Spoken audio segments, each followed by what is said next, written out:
Shame that tune! To witness a game show like no other. A game show where your fate is decided by a wheel that clicks as it spins. A game show where you'll hear stories so shameful they'd make Cosmo blush. A show where you hear songs so hastily composed the batter is still mostly wet. Are you ready to shame that tune? Co-hosts Brian Costello and Abraham!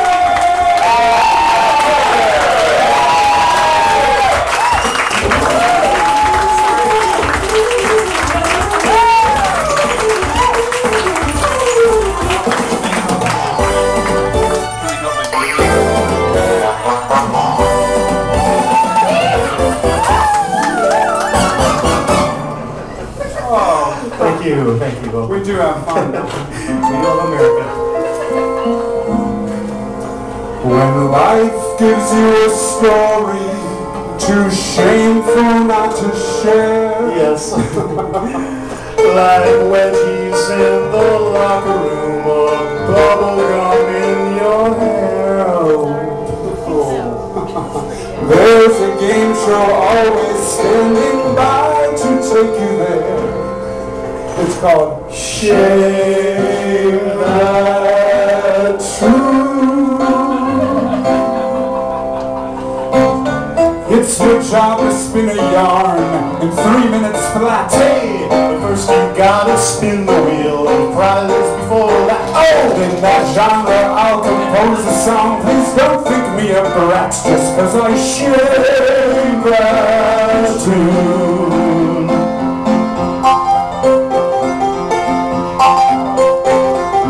I will let you know it's good with the noises that they make. Hey, then you just might win yourself a gift card or a cake. Oh, either way, feel good about yourself. For goodness sake, you helped to shame that tune. Shame that tune. Oh yeah. Shame that.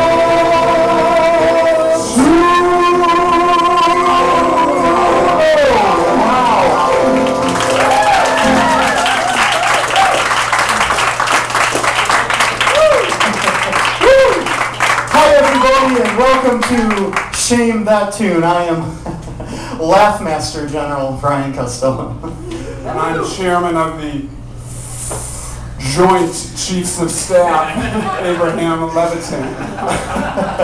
And together, we are reporting for comedy game show duty. Joint Chiefs, that was good, my friend. Thank you, Laughmaster General. That was good, too. Very good. I should drop and do 20 jokes. Oh, no. Whoa! Oh, you know, if we could somehow just be serious somehow for a few moments. I mean, the acoustic guitar is up here for a reason. I would like to just say thank you to the Hideout for having us tonight. Come on, everybody. I would also I'd like to thank our troops because without them we would not be able to do this show. You think they have Shame That Tune in North Korea, Abraham? I highly doubt that they You're damn right. Now, as many of you know, I love America and I love it so much. I'm doing something that has never been done before in the history of music. I am writing songs about every state in the Union, and I plan on eventually having an album's worth of material about each and every state. Thank you. You know, even Puerto Rico and Guam, I mean, why should they be left out? Oh, even the protectorates. Wow, that's mighty ambitious of you, Thank you, Brian. Abraham. It's the least I can do for the United States. How far are you along in this? Well, you know, I'm working on it. I have my first song almost finished. It's about our neighbor to the east, the great state of Indiana. Would you guys like to hear it? Yeah! Okay. Hoosiers! Well, I have this acoustic guitar, so, and I have some tasty charts right here to help me out. Nice charts. This is musical notes in the biz. It's charts. Okay. Well, thank you.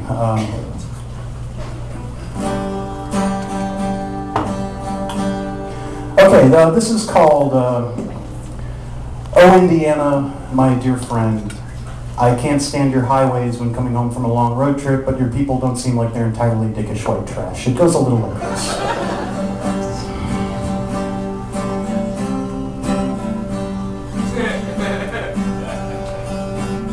You're not the worst state to most, but to me you're awfully close. Oh, Indiana.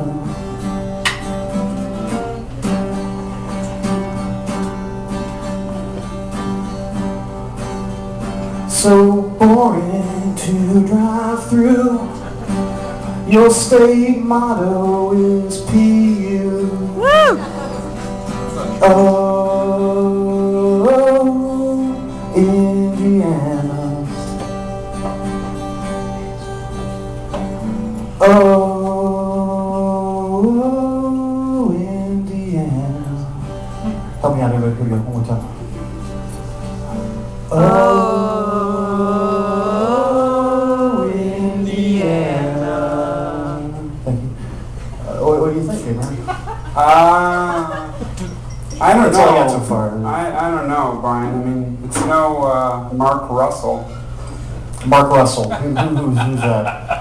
Mark Russell, he's the guy who went on public television 70s, 80s, 90s and would do topical satire songs about current events, politics. Oh, you mean the guy that he did the vaudeville songs about the government? He's like, that's the government, I'm not in love with it, that's the government, on PBS, that guy? Yeah, that's the one, that's the guy. And he'd like turn, he had the creepy look on his face, like, I'm saying something funny, oh, Jimmy Carter. Like, I find that very endearing. Lame, not funny. I'll have you know that he's my hero. You're a hero. Yes, my hero. I hope to be like him someday. Mark Russell has always been my role model. Whatever, man. In fact, I've written some songs that are kind of like his about current events. I bet the audience would like to hear those, wouldn't you?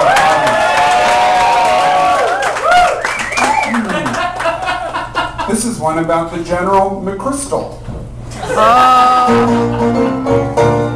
To Biden he just won't salute, and now his name is in ill repute. A bold, strong general he is, but his tongue got him tossed from the biz. Obama's disaffected, his authority's been rejected. Alright. I'm not feeling it, man. I just... Okay. Well, here's another one. It's to the tune of Babyface. Babyface. Okay. You're really gonna like this one. Oil spill. Gee, that's a nasty little oil spill. I wonder just who's gonna pay the bill. Oil spill. Obama's really jumping. BP, you started something. Oil spill. Whatever happened to the words drill, baby, drill? The stack has hit the floor now that it's washed ashore. What a nasty oil spill.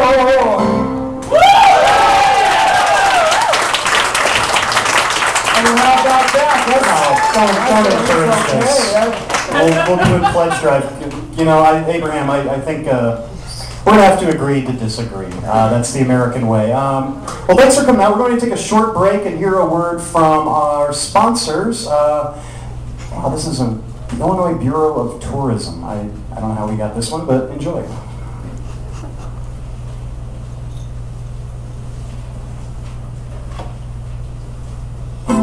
Imagine a world of so much exotic adventure that, you know, by the time you get there, you're really excited and you are excited that you're on vacation or whatever. You drugs and meet up with some friends who you decided at the last minute that you would go on the vacation with.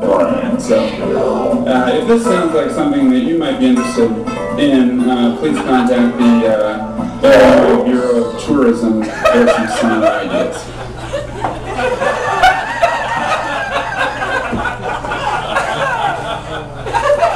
Okay, welcome back to Shame That Tune, the game show where contestants spin a wheel of musical subgenres, read from the diaries of their adolescence or childhood for 3 minutes, get interviewed by me for 4 minutes, and then Abraham Levitan composes a song on the spot about the diary entry based on the subgenre that came up on the wheel. And today our contestants are educator Bridget Tiddley,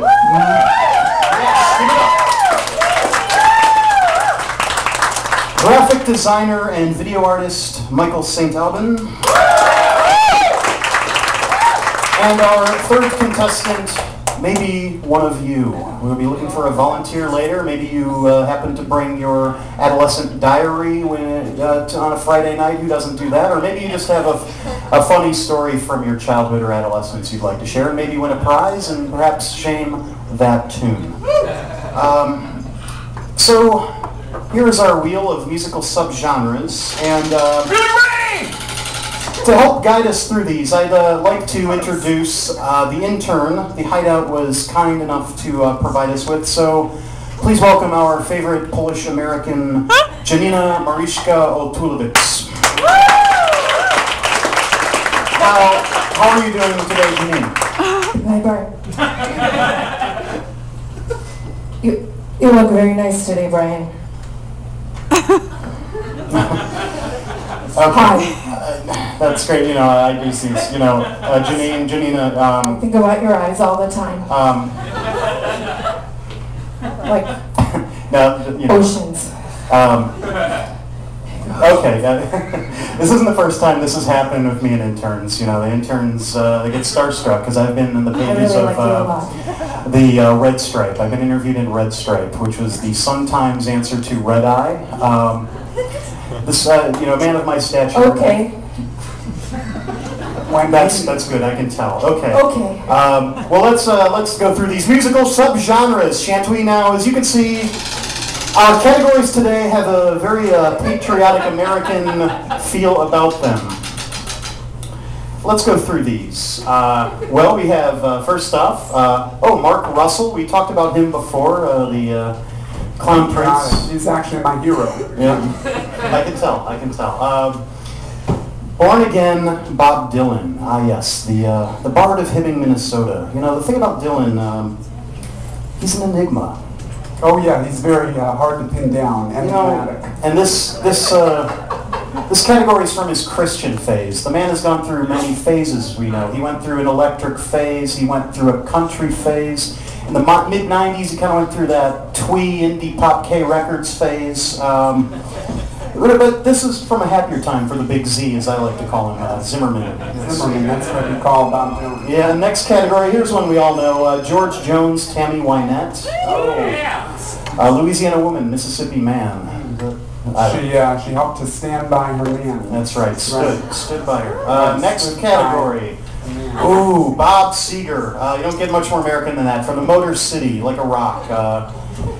Deep Graveled Soul, Midwestern Boy on His Own. On the Drive. Next category. Somewhat related, Pete Seeger. Pete Seeger, the folk singer Pete Seeger. Yeah, he took an axe to the PA when Dylan went electric at Lollapalooza. That's right, and he accidentally cut off Jim DeRogatis' arm. It was a tragic day in rock and roll. That's why he has only one arm today. It's true. Oh, one-arm music critic. Our next category. One of my favorites. We did this last show. We didn't get to it, unfortunately. Billy Joel Bitter. You know, 1, 2, 3, full pressure. You know. He was telling us he didn't start a fire. That's a song with all the nouns, right? Yes. Remote control, airlines, canaries in the coal. My rock and roll cola walls. I could take it anymore. And very bitter about that, as we all were at that time of the Rock and Roll Cola Wars. Still recovering from that, some of us are. Pre-9/11. Yes. Flip that coin. The other side, we have Billy Joel Romantic, the softer side. She's been in love with him for the longest time. Yes, yes. Always a woman to him. Eat my ass, it smell. Oh wait, that's Gigi Allen. I'm sorry, that was mixed. Okay, I confused the two. Next category, Billy Ray Cyrus. Yeah, he very told us American. once, don't tell his heart, his achy breaky heart. You liked his hair, didn't you, back then? Yeah, he had a beautiful ponytail. Yeah, he did. Next category, Miley Cyrus. Oh, can we tell us about her? She's Hannah Montana. Formerly, yeah, she's a true patriot. She did a song called "Party in the USA." And Product of Walt Disney Corporation. That's it, Yes. yeah. Yes, right off the line. Next category. Oh, finally! It took a long time, but we finally came up with a band that could live up to the promise of this great nation, America. There ain't no one for to give you no pain. Right. That's right. True grammar there. American grammar. Oh, next category, American Beauty. That is a Grateful Dead album. That's right. Yes. I miss Jerry. You miss Jerry? I miss Jerry. Is he dead? He died. That's a shame. When I'm not visualizing world peas, I miss Jerry. He was a friend of the devil and a friend of me. What's I think there's a misprint. No, this happened last time. This is the mystery category in which we take a suggestion from one of you in the audience for a genre that you maybe will come up and Abraham will play it. Let's hear something, maybe a subgenre that might be. Metallica. Ringo Solo? Mike and the Mechanics. Journey. Wham! Ted Nugent. German polka. Wow. Let's rise to the challenge, Metallica. Metallica it is. Ladies, thank you for the all wonderful suggestions from everyone. Thank you. Thank you, Lars, for coming tonight. Thanks,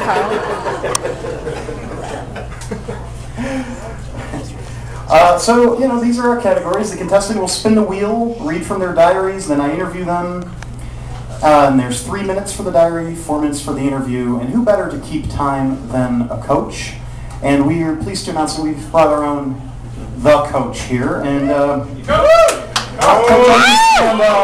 I understand you'd like to say a few words to us, so if everyone on stage could maybe take a knee, and you in the audience maybe just huddle up, lean in, maybe visualize the show being at least moderately amusing.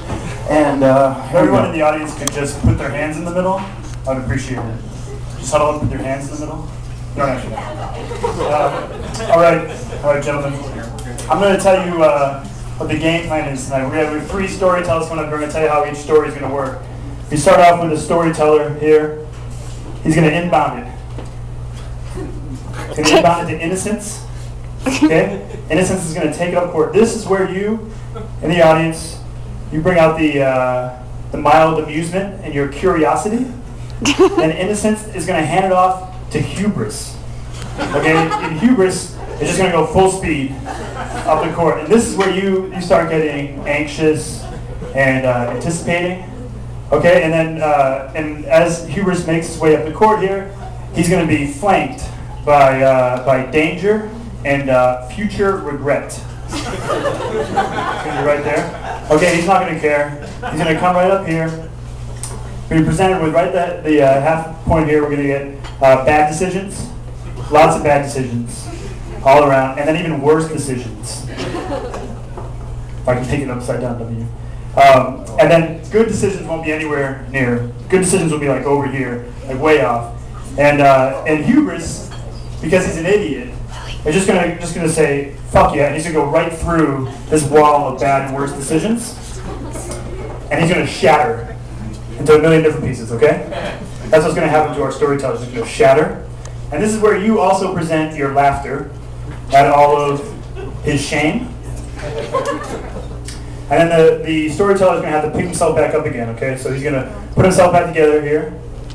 And he's going to make one last play towards the conclusion. This is called the denouement. It's French and really boring. But you're going to hope that he can pull it off. So he's surrounded by O's for Obama, symbolizing hope. And then he's going to hit the hoop here. And if he gets it right, he'll draw a good conclusion, become a better person. On this side, probably thank his coach, If he gets it wrong, Rob Kluch is going to come over here, a much worse, an empty shell of a waste of a life over here. And there's really nothing for him to do but send a Hail Mary back down the court, all the way back to the beginning.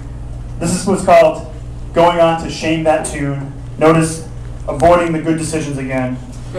Starts the story all over again. So that's how it's going to go.